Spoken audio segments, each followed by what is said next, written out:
की मौसी जी आ गई। जानते हो मौसी जी? पूतना। बाबा आ नहीं पाए और वो आ गई। कंसेना प्रहिता घोरा पूतना लोक बाल। पूतना बाल घात क्या करती है? बोले पूतना, इसके दो अर्थ होते हैं। क्या? पूतना, एक तो जहां पर पूतना आ जाए महाराज, जितने भी बालक होते थे ना उनको जिंदा नहीं रहने देती थी, हाँ उनको मार देती थी। तो पूतना आई और ब्रज क्षेत्र में आ गई। अब जहां देखो पूतना को एक ही शब्द सुनाई देता है, नंद के आनंद भई जय कन्हैया लाल की, नंद के लाला की जय। ऐसी जयकारे लगती हुई सुनाई दे। पूतना ने विचार किया, अरे मैं आ गई हूं और मेरे आने के बाद भी बालक की जयकारे। मेरा नाम है पूतना और मेरे बाद यदि अगर बालक का जयकारा लगे तो मेरे जीवन को धिक्कार है। सोई पता किया महाराज कौन है ये नंद का लाला। तो कुछ गोपियां जा रही थी नंद भवन, आपस में चर्चाएं करती हुई। तो पूतना भी उन्हीं के झुंड में मिल गए और इतना सुंदर भेष बनाया महाराज, इतना सुंदर कि कहते हैं गोप्यः श्रियं दृष्टुम निवागताम मतिम। इतना सुंदर रूप बना लिया कि जैसे साक्षात महाराज श्री देवी जी आई। बोलो राधे राधे। गलत अर्थ नहीं लगाना, श्री देवी का मतलब है श्री माने होता है लक्ष्मी जी, तो लक्ष्मी देवी जैसे साक्षात माता लक्ष्मी दर्शन के लिए आई। इसका इतना सुंदर स्वरूप बना करके महाराज और उस झुंड में मिलकर के आने लगी। आई जो सभी गोपियां थी महाराज, उन्होंने प्रवेश किया और मैया को बधाई दी। मैया बधाई हो। सभी बधाई देने लगी तो मैया ने भी सबसे बधाई ली। अरे बहन तुम सबन को खूब बधाई। अब ये पूतना आई और पूतना भी बोली, अरे बहन बधाई हो, हमें पता लगो जा उम्र में तेरे छोरा भयो। अब माँ यशोदा सोचने लगी कि अरे ये कौन सी मेरी बहन आ गई, इसे तो मैं पहचानती भी नहीं, कौन है कहाँ से आई। पर विचार करने लगी कि अभी अभी बेचारी आई है बधाई देने और मैं अभी इससे पूछ लूं कि क्यों कहाँ से आई हो कौन हो, इसको बुरा लग जाएगा। चलो कोई बात नहीं, बाद में पूछ लूंगी। और यशोदा का अर्थ ही होता है महाराज यशः ददाति सा यशोदा, जो दूसरों को यश प्रदान करे उसे कहते हैं यशोदा। तो सबको यश देने वाली यशोदा ने पूतना का भी स्वागत किया, सभी ने बधाई दी। पूतना बोली क्यों तेरा छोरा कहाँ है? बोले अभी अबहाल पालना में सुलायो है। अच्छा तो मैं वाखो आशीर्वाद दे के आती। अब महाराज आशीर्वाद देने के लिए जा रही। बोली ठीक है दे आओ पर जगाना नहीं। बोले हाँ हाँ चिंता मत करो जगाऊंगे। और जैसे ही महाराज आशीर्वाद देने के लिए गई तो कन्हैया जाग रहे थे। परंतु जैसे ही कन्हैया ने देखा कि ओहो मौसी जी आ रही हैं, सोई महाराज कन्हैया ने दोनों अपने नेत्र बंद कर लिए। विबुध्यतां बालकमारिकाग्रहं चराचरात्मा सनिमीलते क्षणः। दोनों नेत्र बंद कर दिए। क्यों? संतों ने इस पर महाराज बहुत अनेक मत दिए। मत तो इतने हैं कि यदि अगर कहने लग जाए महाराज तो आज की कथा उसी में निकल जाएगी। इतने मत। नेत्र बंद क्यों किए, इस पर अनेक संतों के अपने अपने मत हैं, परंतु हम केवल दो चार की दृष्टि डालेंगे। कहते हैं कि भगवान ने नेत्र बंद क्यों कर लिए, तो एक संत कहते हैं भाई भगवान आए थे ब्रज में माखन मिश्री खाने के लिए, कि जाएंगे ब्रज में चकाचक दधी माखन खाएंगे। और दधी माखन तो देखने को भी न मिला और मौसी जी आ गई जहर पिलाने। अब कोई भी शुभ काम करने से पहले गणेश जी का ध्यान करना जरूरी है। तो शायद भगवान ने नेत्र बंद करके गणेश जी का ध्यान कर रहे हैं। एक संत कहते हैं कि नेत्र बंद करके भोले बाबा का स्मरण करके उनको बुला रहे हैं। एक संत कहते हैं नहीं नहीं ऐसा नहीं है। फिर बोले देखो शूर्पणखा है माया, सुंदर भेष बना करके आई है, तो शूर्पणखा माया से अपना रूप रच करके आई है, और ये है मायावती और हम हैं मायापति। माया हमारी ही बनाई हुई है, और कहीं हमने इस पर दृष्टि डाल दी और इसकी माया यहाँ पर भंग हो गई, तो ये अपने वास्तविक रूप पर आ जाएगी। और अगर महाराज जी वास्तविक रूप में आ गई तो जितने यहाँ पर गोप गोपी ये उत्सव मना रहे हैं सभी घबरा जाएंगे, भाग जाएंगे यहाँ से। महाराज पूरे ब्रज में उथल पुथल मच जाएगी। इसलिए हमारे नेत्र इन पर ना पड़े और इनकी माया भंग ना हो, इसलिए भगवान ने अपने नेत्र बंद कर दिए। विबुध्यतां बालकमारिकाग्रहं चराचरात्मा सनिमीलते क्षणः। एक संत कहते हैं कि नहीं महाराज, इसलिए भगवान ने नेत्र बंद किए कि देखो पूतना आई और भगवान के नेत्र बहुत चंचल। हाँ, जिसको एक बार भगवान अपने नेत्रों से निहार लेते हैं वो भगवान का दीवाना हो जाता है। तो भगवान ने विचार किया कि ये हमें मारने के लिए आई है और कहीं हमने इससे नैन लड़ाए और दो चार नैन हो गए और दोनों के नैन लड़े और ये हमारी दीवानी हो गई और कहीं ये यहाँ से चली गई प्रेम बस, तो ये हमें तो छोड़ देगी, पर हमारे जो और मित्र छोटे छोटे बालक इस वृक्ष क्षेत्र में अभी जन्मे हैं उन सबको ये मार डालेगी। तो हम बड़े होकर क्रीड़ा किसके साथ करेंगे? तो इसीलिए भगवान ने नेत्र बंद कर दिया। अथवा भगवान कहते हैं कि देखो दृष्टि वहां डालनी चाहिए जो दृष्टि का पात्र हो, कुपात्र पर कभी दृष्टि नहीं डालनी चाहिए। इसलिए भगवान कहते हैं भद्रं कर्णेभिः शृणुयाम देवा भद्रं पश्येम अक्षमी। इसलिए भगवान कहते हैं कि भद्रं कर्णे, कानों से कल्याणमय प्रसंगों को सुनना चाहिए, नेत्रों से कल्याणमय चित्रों को देखना चाहिए। तो दृष्टि वहां डालनी चाहिए जहां पर दृष्टि का जो पात्र हो, कुपात्र पर कभी दृष्टि नहीं डाली जाती। जब पंचवटी में माता जानकी बैठी हुई थी, राम जी और लक्ष्मण जी भी थे, और यहाँ पर भी नारी ही आई और वहां पर भी एक नारी ही आई थी। यहाँ पर महाराज पूतना सुंदर बन के आई थी और वहां पर शूर्पणखा जब वो आई इतना सुंदर रूप बना करके महाराज आई और आकर के भगवान के साथ सामने खड़ी हो गई और भगवान से कहती है प्रभु मुझसे आप विवाह कर दीजिए। भगवान को कहती है कि प्रभु ताते क्यों, आप में भी थोड़ा बहुत तो कमी है।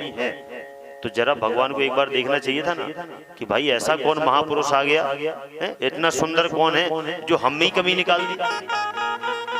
फिर भी भगवान ने नहीं देखा। क्यों? क्योंकि भगवान राम कहते हैं रामचंद्र परांदारान चक्षुषा ना भी पश्यति।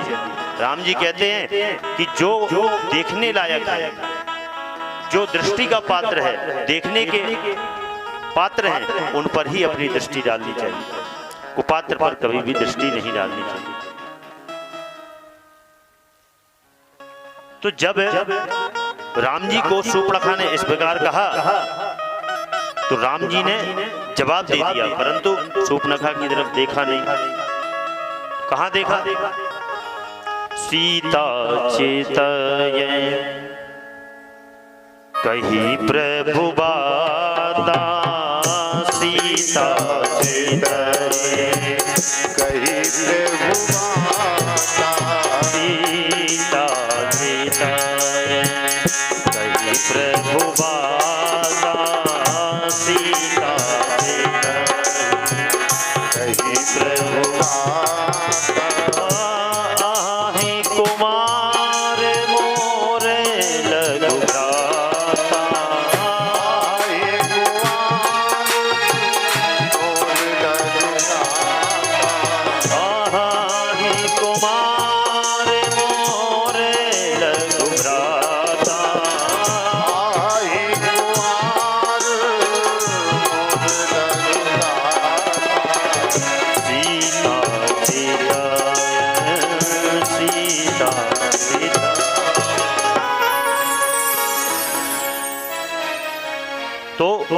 जवाब तो दिया, परंतु कहाँ देखा?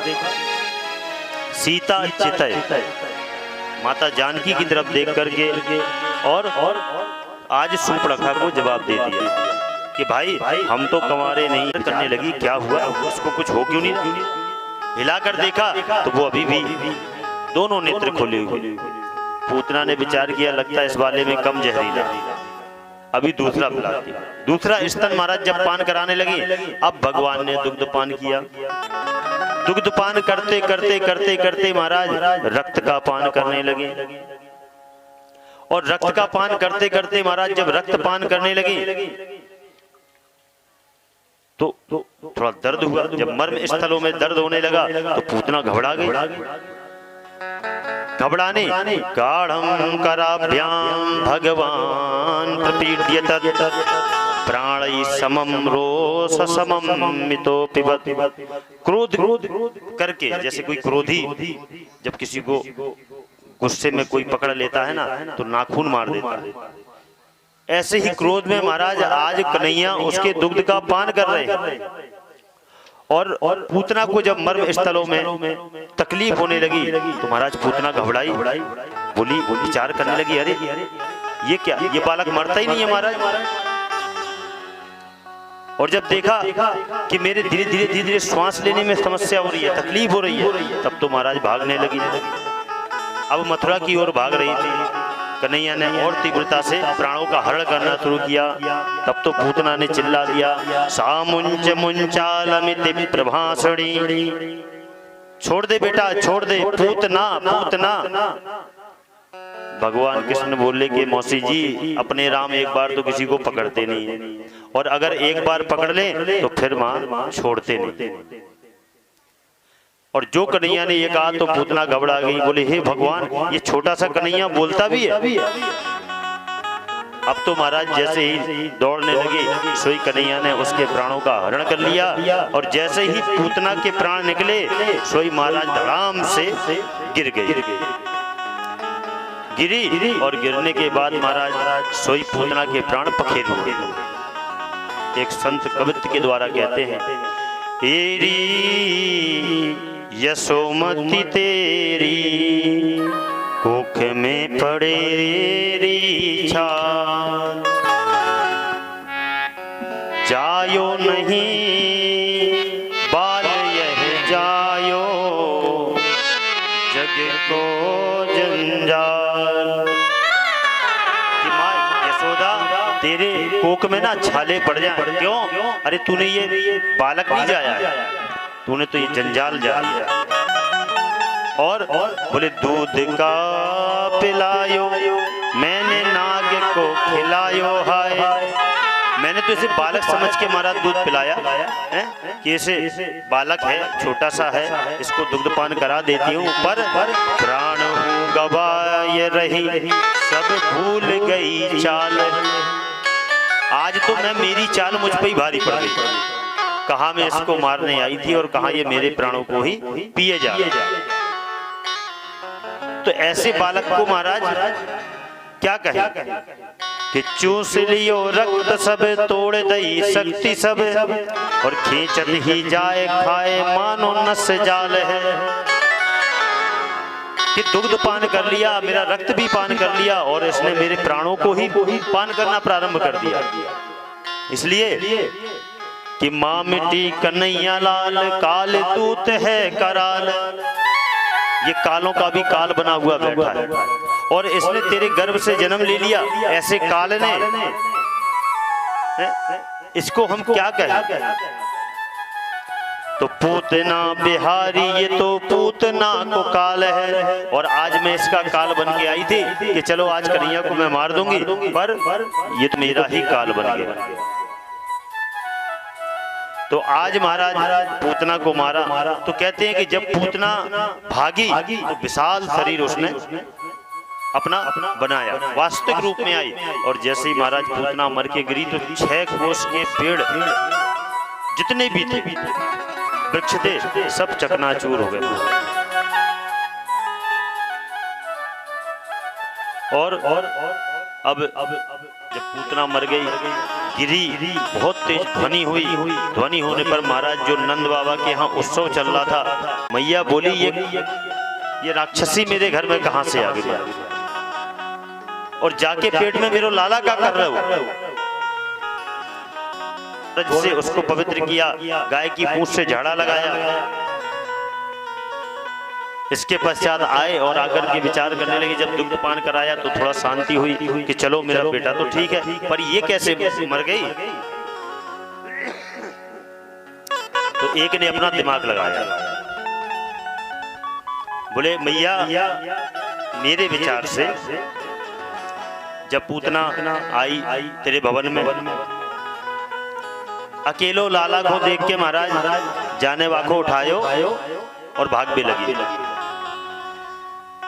और भाग भी लगी, सोई चपेटो लग तो मुंह के बल गिर गई और मर गई। दूसरा बोला कि अगर कहीं चपेटो लगने से ये मरती तो मुंह के बल गिरती, ये तो सीधी पड़ी। बोले हाँ ये तो बात सही है। तो सभी अपना अपना दिमाग लगा रहे थे कि आखिर मरी कैसे। इतने में महाराज नंद बाबा दौड़ते दौड़ते आए और आकर के जब देखा तो नंद बाबा बोले क्या हो गया।